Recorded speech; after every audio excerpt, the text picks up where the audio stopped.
We have a government that is teetering on the edge of a shutdown, and Democrats, they're scrambling. It starts with a purple-haired Democrat looking like she just wandered off a circus set, snapping at reporters when asked if her party will be blamed for the shutdown. Then there's Chuck Schumer, so terrified of AOC that he's practically holding his own senators hostage. Even Chris Cuomo has finally snapped, unloading on his own party. And Secretary of War Pete Hegseth, he just stripped the military of men wearing dresses today. And let me tell you, liberals are in a downward spiral. Do they not see the trap that they're walking into as the midterms approach? This is why we need to see and share the truth. So like, comment, and subscribe. Every interaction helps push this story further. All right, here's how the left is handling the blame game. Are you worried that people would blame the Democrats if there's a shutdown? Get over it. Yeah. Get over it. Yeah, nothing screams confidence like get over it from a woman who looks like she just walked through a paintball match without a helmet. Now, here's what a shutdown actually means. On October 1st, the military still gets paid. On October 2nd, federal employees still get their paychecks. Social Security checks keep coming, Medicare and Medicaid keep rolling. In other words, life doesn't grind to a halt. It's not like someone unplugged America from the socket. But if this goes past October 15th and 16th, then Social Security checks stop going out. The wild part? A clean resolution is already sitting on the table. The only thing blocking it? Chuck Schumer. Why? Because he's terrified of AOC running against him and taking his seat. It's all about the power grab. Even though those Democrats that want to vote for it, he's threatening them and saying you can't vote for it. He's literally holding them hostage too. This is the exact same CR that they voted for 6 months ago and the same type of CR they voted for 13 times underneath Joe Biden. But now it's dangerous just because Trump touched it. I mean, some Democrats are even trying to shift the blame, claiming Republicans control all three branches of government, which is correct, but that's not how this works. You need 60 votes in the Senate. Republicans, they only have 53, which means you still need 8 or 9 Democrats to cross over. But Schumer can't cave, because if he does, AOC might come for his job. Even Chris Cuomo's had enough of this squad member. You're killing your party. And look, I hope it works out for you. I hope you guys splinter off and become, whatever you really are. Because you're not a capitalist and you're not a Democrat. You are killing your party because you are not a real one. Because you're doing what's good for you in a vacuum with your little social media following. You're no different than a pod bro. And you're killing your party. And Democrats better wake up and realize that you're better than this. Be with the 80, not the 20. Okay? When Chris Cuomo starts screaming at Democrats like a coach at halftime, you know the team isn't just down, they're getting blown out. I mean, he basically told them to quit live streaming dance routines in the locker room and start acting like they came to play. But it's not just Cuomo yelling at them. Democrats are also under pressure from outside groups trying to dictate their votes.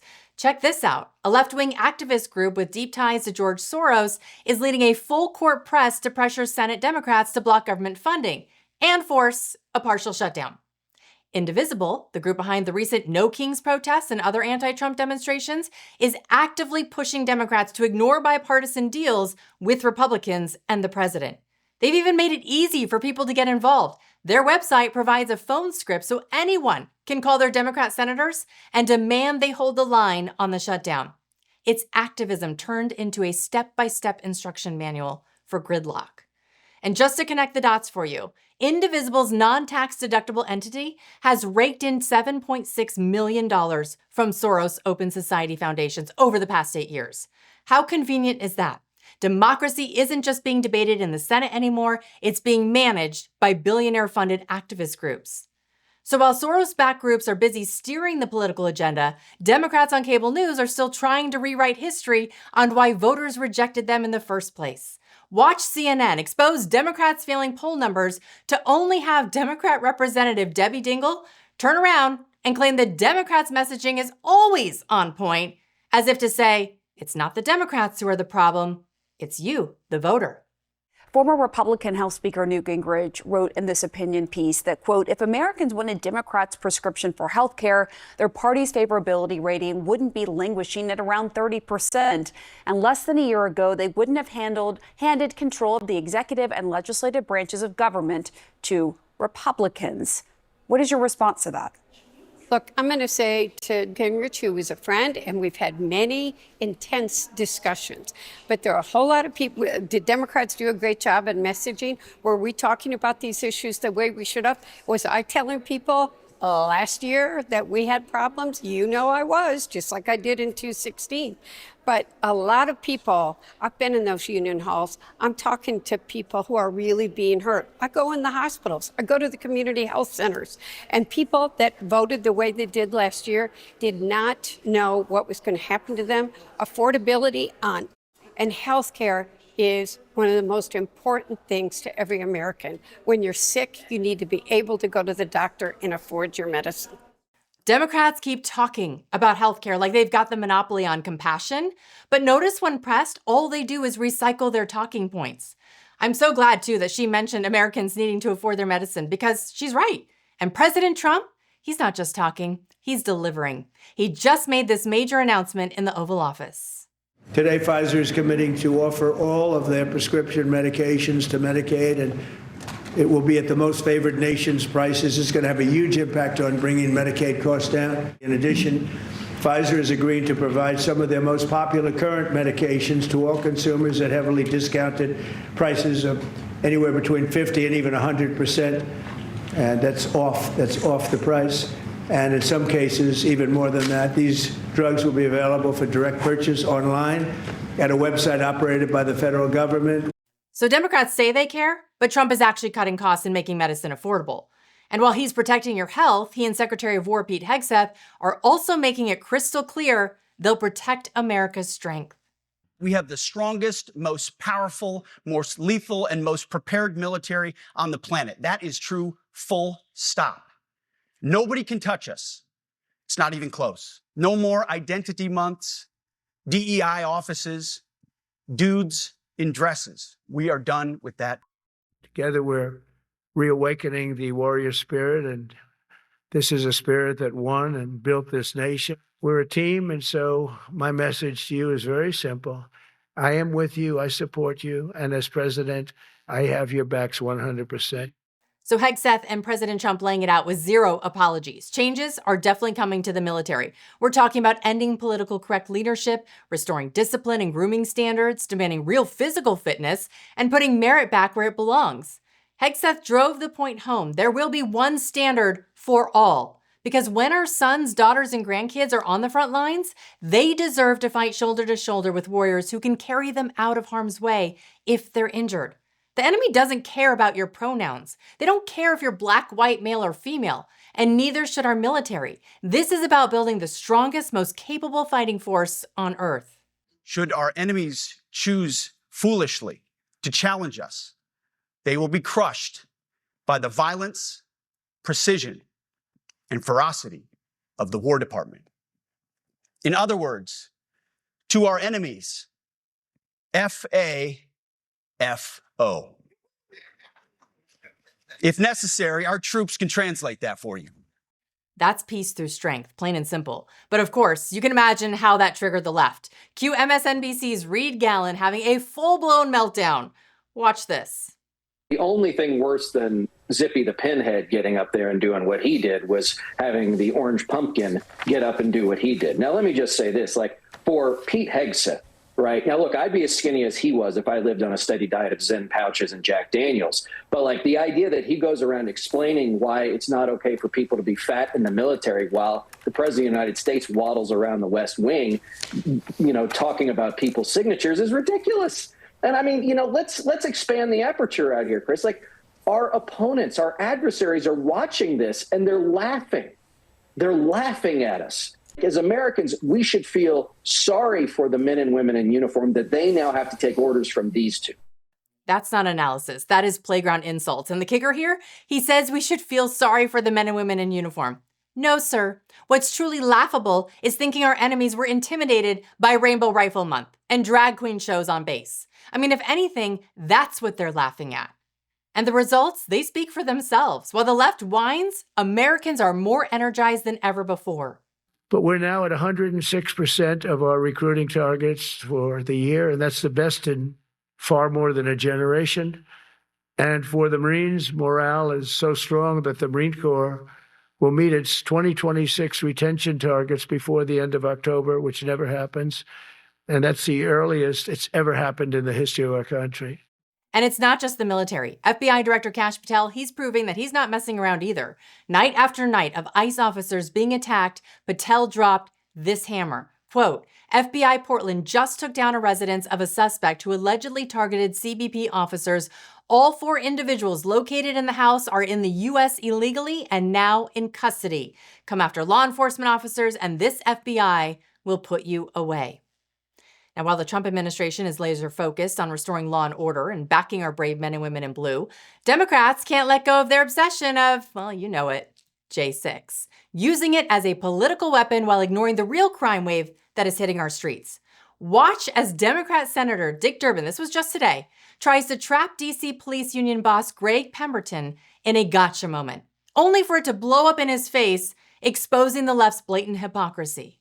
What was your reaction when President Donald Trump gave a full and unconditional pardon to 1,500 individuals who had been prosecuted for violence against police officers?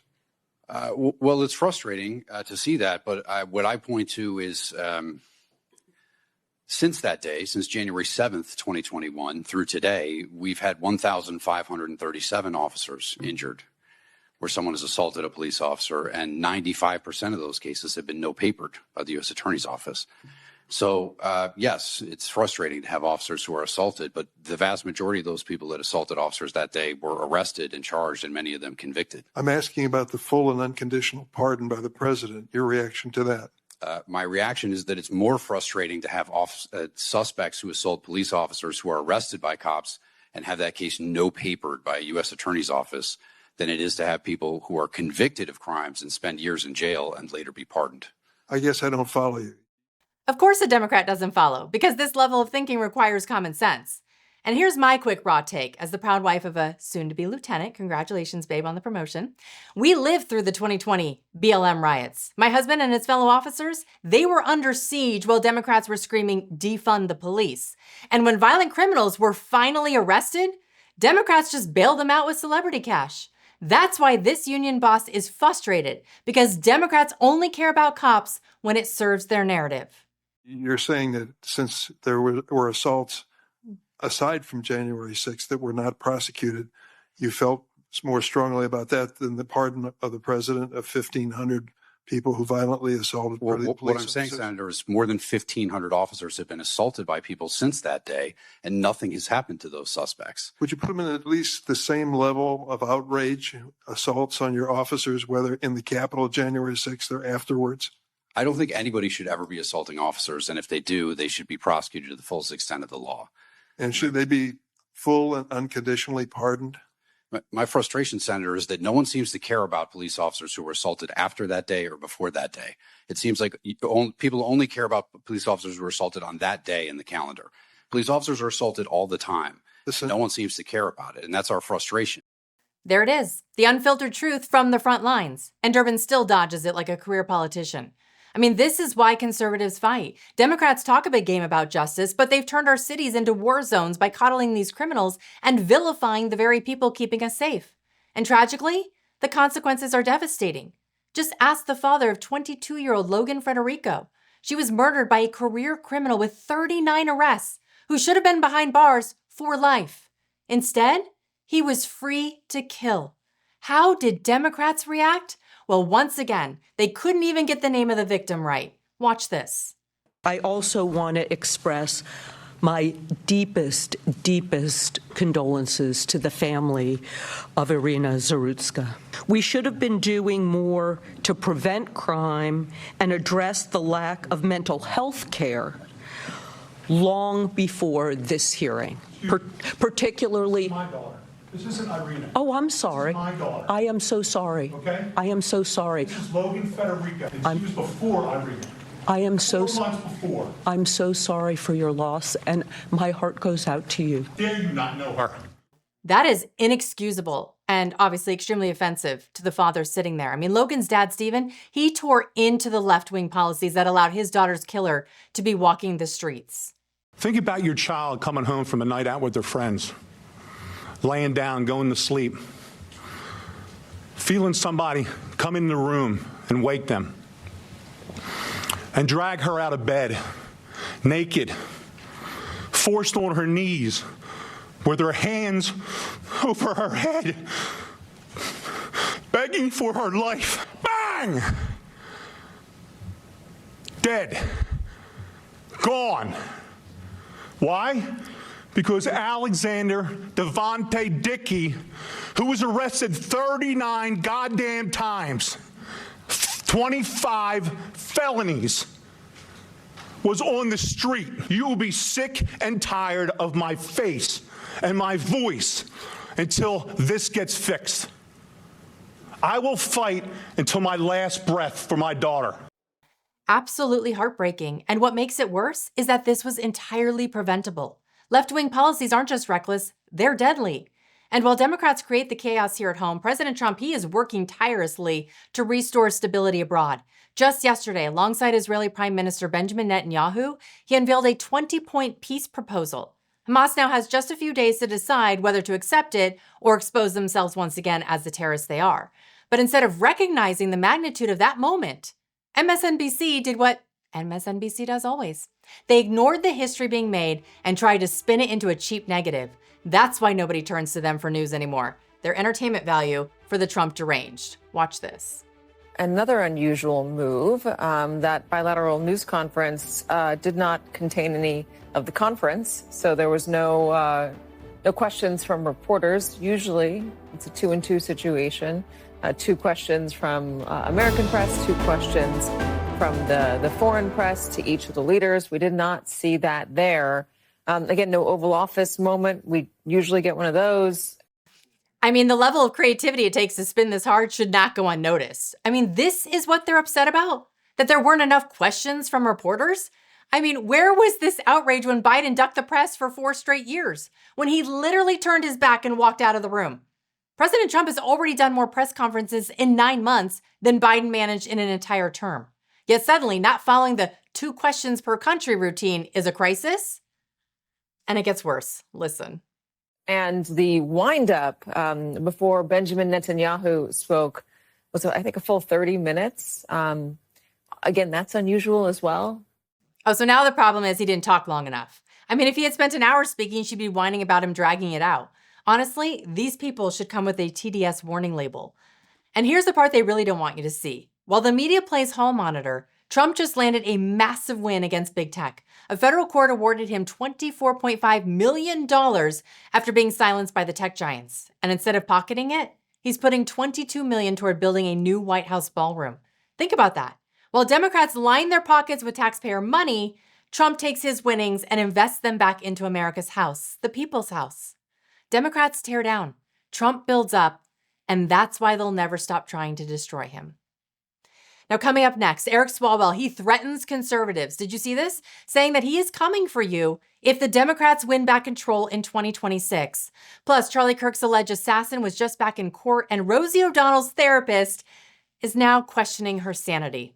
She should have been questioning it a long time ago.